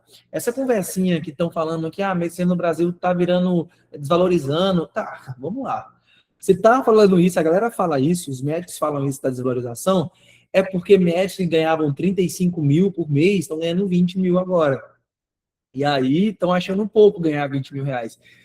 Eu vou contar para vocês que depois de estar trabalhando no Brasil, depois que vocês estão do lado de cá, vocês também vão achar pouco, R$ 20 mil. Mas medicina é a profissão no Brasil que ganha muito bem. A gente ganha mais que 80% da população brasileira trabalhadora.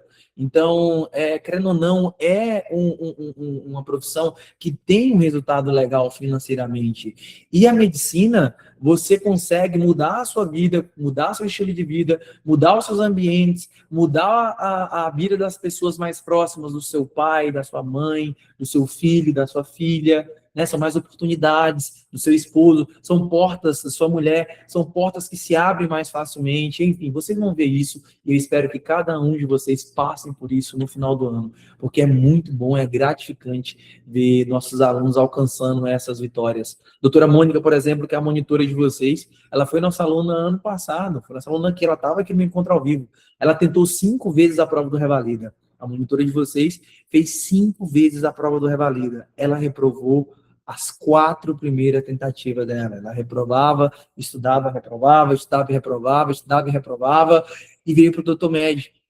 Aqui a gente fez o trabalho que fazemos com vocês e ela conseguiu a aprovação na primeira fase. Depois de 5 tentativas. Ela esteve com a gente no Doutor Med segunda fase, agora, no começo do ano. Ela foi da primeira turma de segunda fase, ela esteve com a gente na primeira turma no começo do ano, no começo do ano passado, né, em junho do ano passado, mais ou menos, e foi aprovada. Foi aprovada na segunda fase, na primeira tentativa, foi nossa aluna de segunda fase, tá com o CRM na mão, tá com o número na mão, tá com a carteirinha na mão e é nossa professora do Doutor Med de primeira fase e nossa professora de prática também. Então, isso é muito bom, é muito gratificante de ver. Então, sobre o Pix, eu vou ficar muito feliz de receber Pix dos senhores de R$ 100 no final do ano, porque estarão ganhando R$ 20 mil. Mas eu vou ficar muito mais satisfeito e muito mais orgulhoso se cada um que está aqui positivar esse CRM finalmente, tá? Então, de verdade, se dedica, determinação, se dedica, sangue nos olhos, não se desanima. Eu sei que é chato estudar, mas é algo que é passageiro. Vai passar e vocês vão ver que tudo isso que vocês estão vivendo, precisaram viver e precisaram superar para se tornar pessoas e médicos melhores depois do CRM. Beleza? Bom, seguimos. Estão comigo?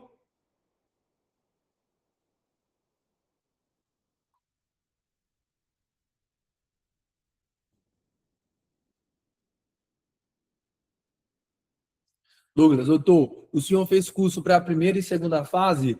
Para a primeira fase eu não fiz, para a segunda fase eu fiz.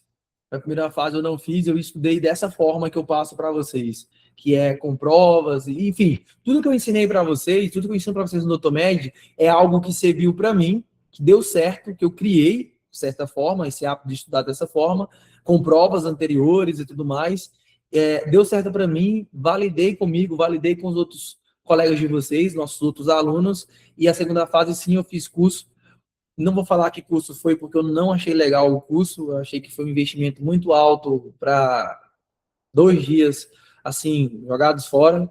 E aí criei o Doutor Med de segunda fase da maneira que eu acho que tem que ser um curso de segunda fase. Então, essa mentoria primeira fase é uma mentoria da forma que eu acho que tem que ser mentoria, e o curso de segunda fase é um curso da forma que eu acho que deve ser um curso de segunda fase.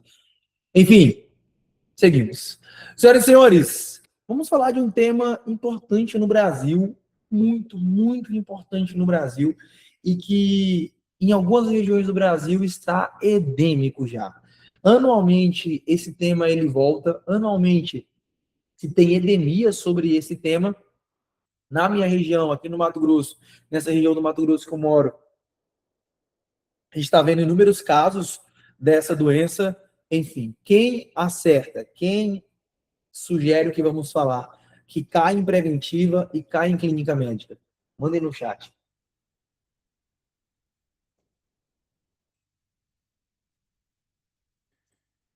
Influenza, febre maculosa, varicela. Doutora Fernanda, dengue. Vamos falar de dengue, mais precisamente arbovirose, senhoras e senhores. Vamos fazer uma revisão de arbovirose e ver alguns temas de arbovirose, que é uma situação endêmica no Brasil, muito frequente de cair nas provas e muito frequente de cair na prova do Revalido de primeira e segunda fase. Beleza? Bom, chikungunya também é arbovirose no geral, ok? O que são as arboviroses? As arboviroses são vírus do tipo que causa dengue, que causa chikungunya, que causa zika e que causa febre amarela. Beleza? Essas quatro doenças, quatro diagnósticos diferenciais, é preciso ser feito tanto na parte de laboratório, quanto na parte clínica. É preciso vocês olharem uma questão e só com as características clínicas vocês identificarem do que se trata. Opa, isso aqui é certeza que está falando de dengue. Ah, não, não, não. Isso aqui eu tenho certeza que está falando de chikungunya. Isso aqui é certeza que está falando de febre amarela. Não, isso aqui é zika, não tem para onde correr.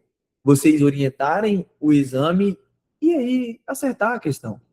Quais são as características clínicas que eu quero que os senhores sempre vão reunir para identificar que é dengue? Dengue, senhoras e senhores, temos um quadro sempre de febre alta e mialgia. Isso é a característica. Então, quando a gente fala de dengue na prova do Revalido de primeira fase, vai ser um enunciado gigantesco às vezes, e vai falar que o paciente tem febre, 39, 38,5, 39, 40 graus, e muita dor no corpo, mialgia. Ponto. Essas duas coisas, ela deve ser relacionada sempre com dengue. Febre alta e mialgia, e em algum momento também a questão vai deixar claro que existe um quadro edêmico ou existe outras pessoas com os mesmos sintomas, seja na casa que aquela pessoa mora, seja no trabalho daquela pessoa, seja em outro determinado local. Isso tem que ser direcionado para dengue, não tem para onde correr. Quando falamos de Zika, senhoras e senhores, Zika, a febre geralmente é baixa. A febre aqui geralmente é baixa e tem um rash pruriginoso. Existe muita coceira com lesões na pele. Rash pruriginoso. Lesões na pele com coceira. Pruriginosas, ok? Então, tem febre, porém de característica baixa, com lesões na pele e prurido. E coceira. Fechado? Uma outra situação, Zika, ela vai principalmente chamar a atenção em pacientes gestantes. Então, se no teu enunciado está falando que é uma paciente gestante, se liga para saber se não é Zika. Por quê? Porque Zika temos uma complicação que é a microcefalia, né? Então, deve-se tomar muito cuidado, não com dengue, não com chikungunya, não com febre amarela gestante, mas principalmente com Zika. Beleza? É claro que todas essas doenças são potencialmente graves na paciente gestante, mas o problema da Zika é que, além do potencial grave para a gestante, ela causa complicações e sequelas na criança, na formação da criança. Microcefalia, como vocês bem sabem. Ok? Terceiro quadro, senhoras e senhores, chikungunya. Aqui a gente fala de febre alta, ok, mas principalmente dor articular intensa, artrite por febre e chikungunya. É muito característico nessa situação. Então aqui tu vai ter um paciente que tem os mesmos sintomas de pessoas próximas, como já falado da dengue, do trabalho, da casa, ou região endêmica, com febre alta, porém, aqui não vai focar apenas na mialgia. Vai deixar claro que tem dor articular bilateral, simétrica e intensa, ok? Ou então artrite, ou dor nas articulações, ou não sei, artralgia, de algum modo, vai te orientar a dizer que as articulações desse paciente está sofrendo e por isso você tem que tomar alguma conduta.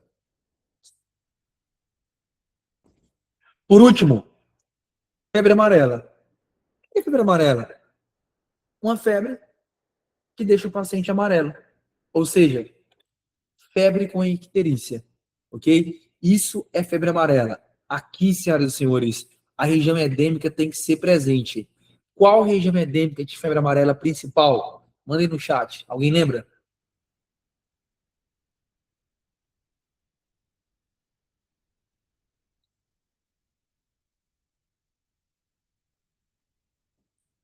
Norte entra, mas o Sudeste no Brasil é muito orientado nas provas.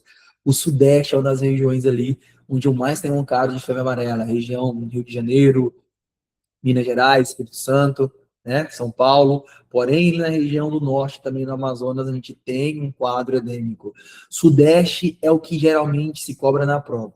Beleza? Você sabe por que o Sudeste, isso é dica de prova. Sabe por que eles colocam o Sudeste? Porque esses sintomas, qual outra doença que dá febre, deixa o paciente amarelo, da icterícia, e tem muito no Amazonas?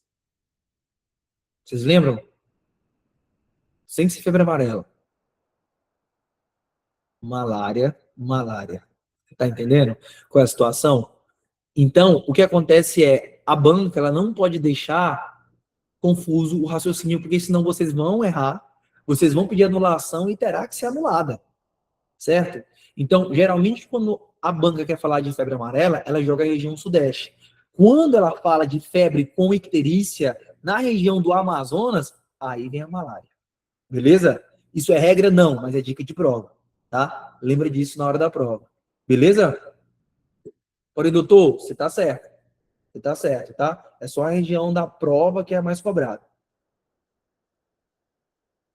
É por isso que eu falo, vocês têm que estar aqui semanalmente comigo. Vocês têm que estar aqui no ao vivo semanalmente comigo, porque isso aqui é a cereja do bolo dessa mentoria. É esse raciocínio clínico, essas dicas que você não vai encontrar em lugar nenhum. Vem cá. Senhoras e senhores, o diagnóstico eu vou fazer sempre por antígeno em até 5 dias de aparição dos sintomas.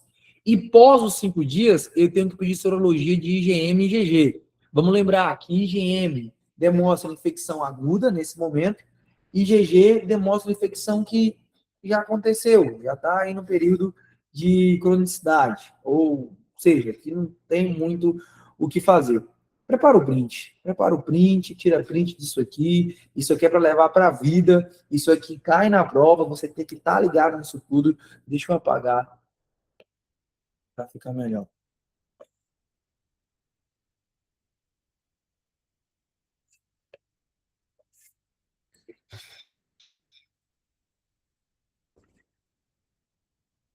O doutor Zé colocou IgM maiúsculo de primária, maiúsculo. Boa. E secundária. Boa, já tinha escutado essa. É muito bom. Bom, seguimos. Vamos para as provas. Vamos dar uma olhada como é que cai. Vamos lá. Olha só. Questão 86, senhoras e senhores. 86 eu tenho mulher, 30 anos, consulta no ambulatório de clínica médica devido a artrite nas mãos, nos joelhos e nos tornozelos. Relatou quadro que iniciou há 4 meses, de forma súbita e com febre, 38,5.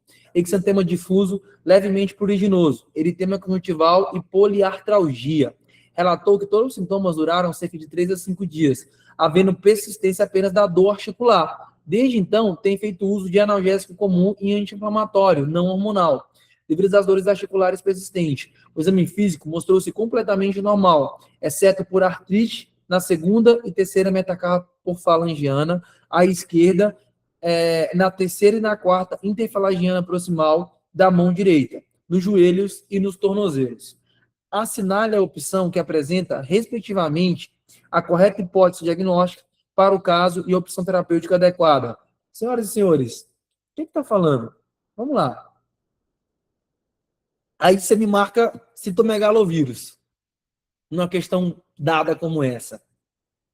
Tu marca isso, tu não nem fala que tu fez doutor-med, tá? Tu teve um dia no encontro do doutor-med, tu não fala isso pra ninguém, não. Deixa só pra tu guardado. Beleza?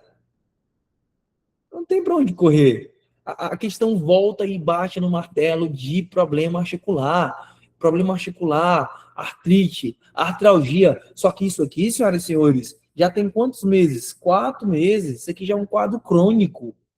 Já é um quadro de artrite crônica. Então, o que que é? Realmente, chikungunya, o que que se faz? Metrotexato. Lembra que nas artrites, corticoide, geralmente, ele vai diminuir e tirar daquele quadro agudo.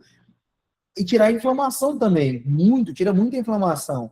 Sem caçar mitocôndria. Mas o que vai modificar o curso da doença é o metrotexato. Ok? Corticoide, eu posso utilizar aqui na chikungunya? É uma arbovirose. Corticoide, eu posso utilizar sim ou não?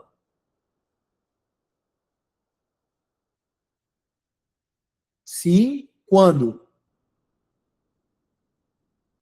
Depende. Quando que eu posso utilizar corticoide? Quadro crônico. Quadro crônico. Vamos lá. Quadro agudo, eu não vou utilizar corticoide nas arboviroses, ok? Quadro crônico, de chikungunya crônica, já passa de meses essa artralgia, posso utilizar tranquilamente o corticoide. Fechou? Próxima pergunta, 21.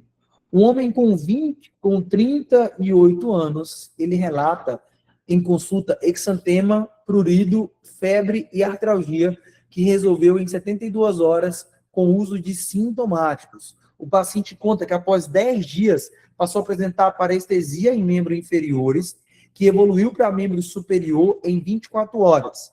Ele conta que não buscou ajuda médica por julgar tratar-se de câimbras devido à falta de atividade física regular. Narra ainda que após 3 dias, o quadro evoluiu com fraqueza nos membros inferiores, impedindo a deambulação e queixando-se também de cefaleia holocraniana e obstipação intestinal. No exame neurológico, apresenta-se vigil, orientado, em tempo e espaço, com pupilas isocóricas e fotorreagentes, a mobilidade ocular extrínseca preservadas e demais pares cranianos sem alterações. Verifica-se ainda uma força muscular grau 5/5 em membros superiores, grau 3/5 em membros inferiores. Reflexo bicipital, tricipital, estilo radial, grau 2/4. Reflexos patelar e aquileu abolido, hiperestesia tátil e dolorosa nos 4 membros, com padrão de bota e luva, hipopalestesias em membros inferiores até o tornozelo, e o resultado do exame do líquido cefalorraquídeo mostrou o seguinte, olha só, a gente tem um resultado de 0 a 2, vamos lá, contagem de células, ok, glicose 74, ok, até então, assim, não, está um pouco elevado sim, nas unidades, mas as convencionais está ok. Proteína total elevado também nas convencionais, porém, diminuir as unidades em si. Beleza. Senhoras e senhores, que de acha é isso? Tá falando de, não tá entendendo nada. Tá falando de arbovirose, já meteu um quadro neurológico. Existe complicação de algumas arboviroses que cursa com alterações neurológicas periféricas, né? E isso provavelmente aconteceu aqui. Perceba que a gente está falando que, diante desse quadro clínico, qual é a principal suspeita diagnóstica? A, miastenia graves. B, síndrome de Guillain-Barré. C, acidente vascular cerebral. D, esclerose lateral amiotrófica. Letra A, B, C ou D?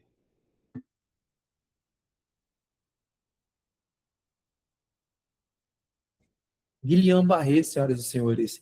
Isso aqui foi um quadro de quê? Olha só. Exantema, prurido, febre e artralgia. Febre e artralgia, senhoras e senhores. Está aí a palavra. Se fosse só pruriginoso, prurido e febre, podia ser chikungunya. Mas meteu artralgia no meio, é dor articular. Qual que é o provável diagnóstico que ele teve previamente ao Guillain-Barré? Vocês se arriscam a dizer?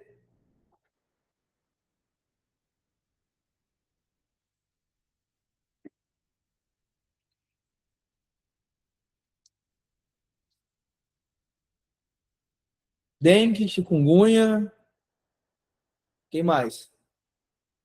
A doutora falou que tá chique. Quem mais? Quem mais? Quem dá mais? Podem continuar, que eu vou pegar o meu carregador. Não é da Zika, lembra? Mas tem uma doença das arboviroses, senhoras e senhores, que tem artralgia no nome. Vai lá, vamos revisar. Dá uma olhada aí. Sem procurar mitocôndria. Falou artralgia, eu penso em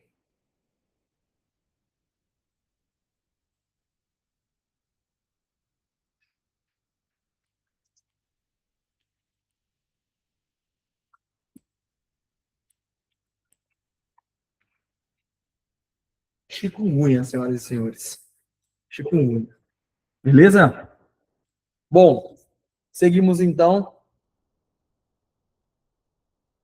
Olha a próxima que a gente tem aqui para conversar. Então, é um síndrome de Guillain-Barré, é um quadro de complicação pós a chikungunya, tá? Mas o quadro inicial foi a chikungunya que evoluiu para Guillain-Barré, beleza? Porém, outras arboviroses podem fazer isso também, adultas. Agora, olha só essa aqui. Primigesta, 23 anos, 18 semanas e 4 dias de idade, gestacional, procurou a unidade básica de saúde apresentando queixa de febre 38 graus a um dia, está associada a exantema maculopapular, prurido, artralgia. Perceba que a questão deixa claro que é um quadro leve de artralgia. E cefaleia. No município onde o paciente reside, há caso confirmado de dengue, chikungunya e zika. Senhoras e senhores, vocês vão pensar majoritariamente de quê? Em o que aqui nesse caso?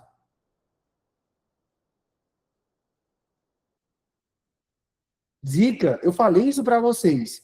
Se a questão traz uma gestante, traz um quadro de febre, prurido, manchas na pele, zika.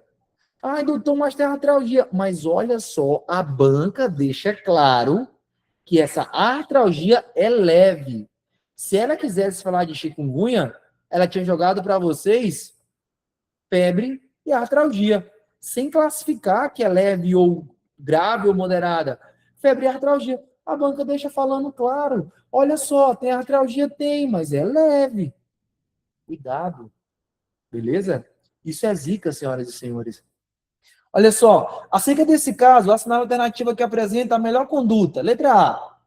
Solicitar sorologia IgM para Zika e para dengue, que se positivam, confirmam o caso de infecção recente por Zika. Frente aos sintomas apresentados pela paciente, registrar no cartão de... Peraí. O que a gente falou lá em cima na classificação que vocês printaram? Eu tenho um quadro em até 5 dias, eu peço antígeno. O quadro é igual ou maior a 6 dias, eu peço sorologia. Falamos ou não falamos isso? Falamos, eu não estou doido, estou lembrando. A gente falou isso. A gente volta para a questão que está sendo discutida, e aqui fala o seguinte. Primigesto, com 18 semanas e 4 dias de idade estacional, procura a unidade, sintomas que apareceram há um dia. Senhoras e senhores, vai adiantar solicitar sorologia, como diz a letra A?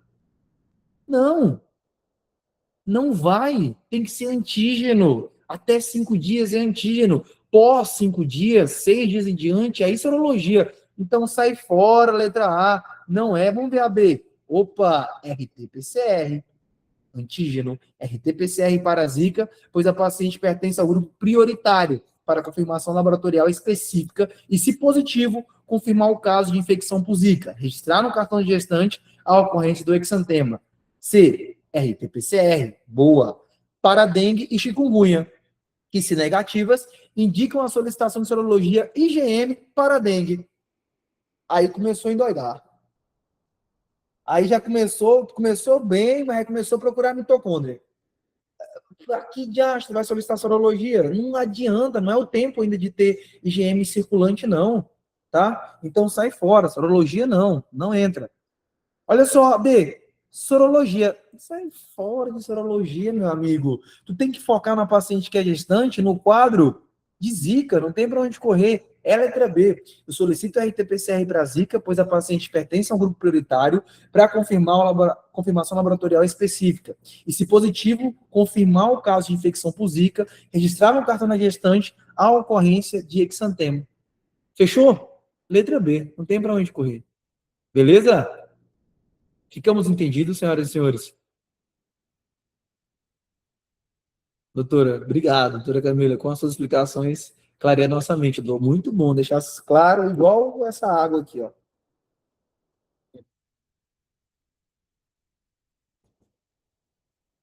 Seguimos, então. Senhoras e senhores, bora classificar para a gente finalizar, então. Olha só, vamos só classificar Dengue. Vamos relembrar a classificação de dengue. Classificação de dengue, eu vou classificar em grupo A, grupo B, C e D. Ok?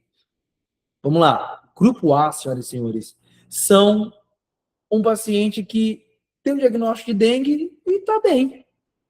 Ele teve mialgia, ele teve febre, ele fez o exame, deu positivo, mas ele não é grupo prioritário, não está gestante, não é uma mulher gestante, não é idoso, não é uma criança, não tem comorbidade. É um paciente que vai para casa, vai usar antitérmico, analgésico, paracetamol ou dipirona, hidratação e vida que segue. Então, sem sangramento espontâneo, ou seja, prova do laço deu negativo, sem sinais de alarme, sem condições especiais, sem risco social e sem comorbidade. Grupo A é o melhor grupo para se tratar. Qual é o grupo B? O grupo B é aquele paciente, mesmo paciente do grupo A, é aquele paciente que estava com a febre, mialgia, fez exame, positivou. Só que é um paciente, senhoras e senhores, que é idoso. Então, opa, tem comorbidade. Mas, doutor, ele tá bem. Beleza, ele tá super bem, tranquilo. Mas ele é idoso. Então tem que ficar ligado, vai pro grupo B. Ou é gestante, ela vai pro grupo B.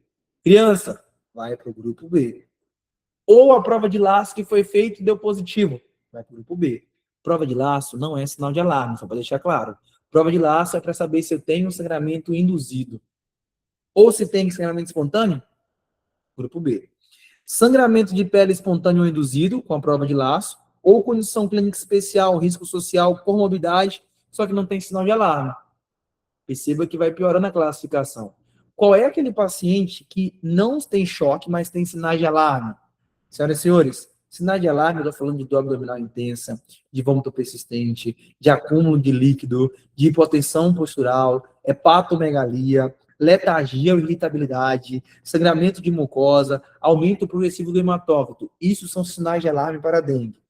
Pacientes com sinais de alarme, vai entrar no grupo C.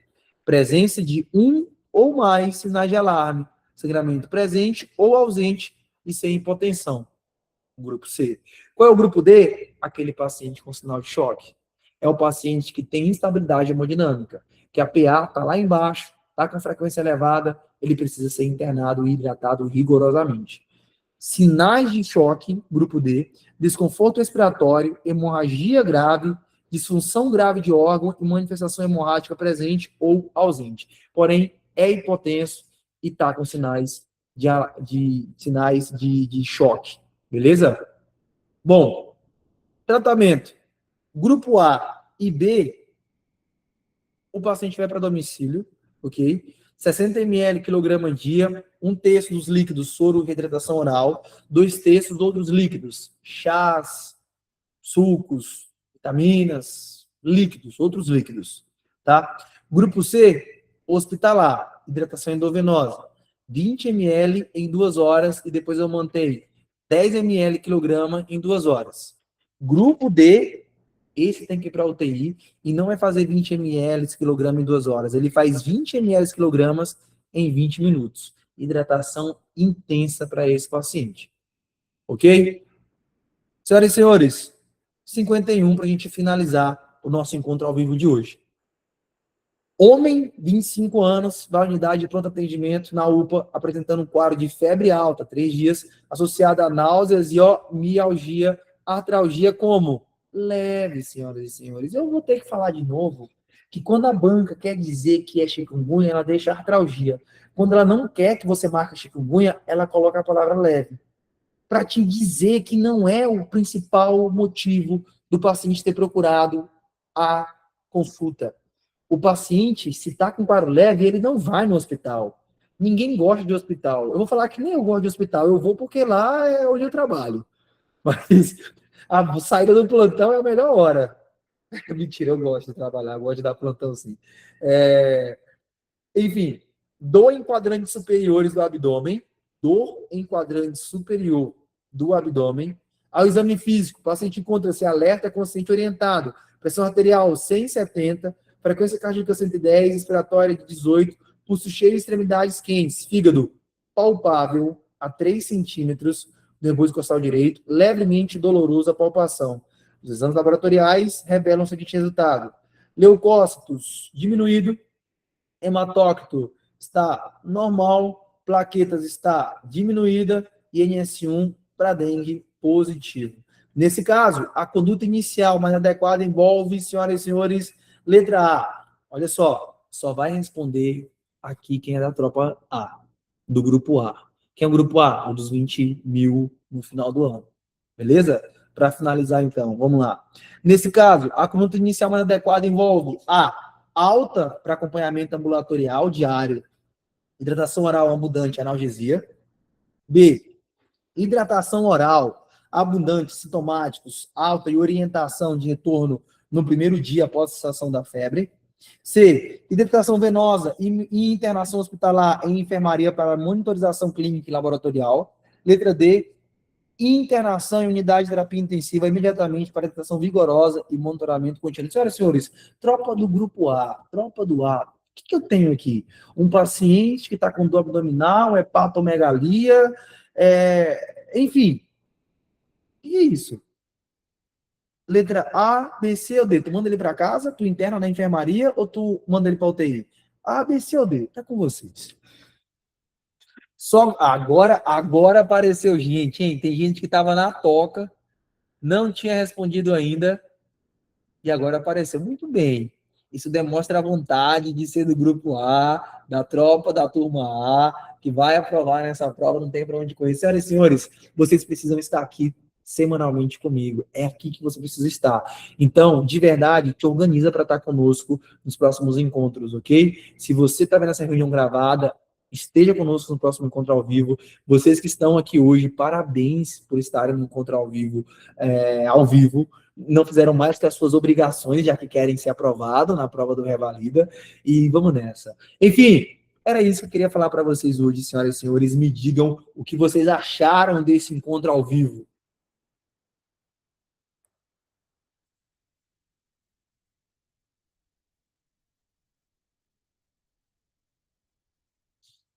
Vamos lá, vamos para cá, deixa eu ler.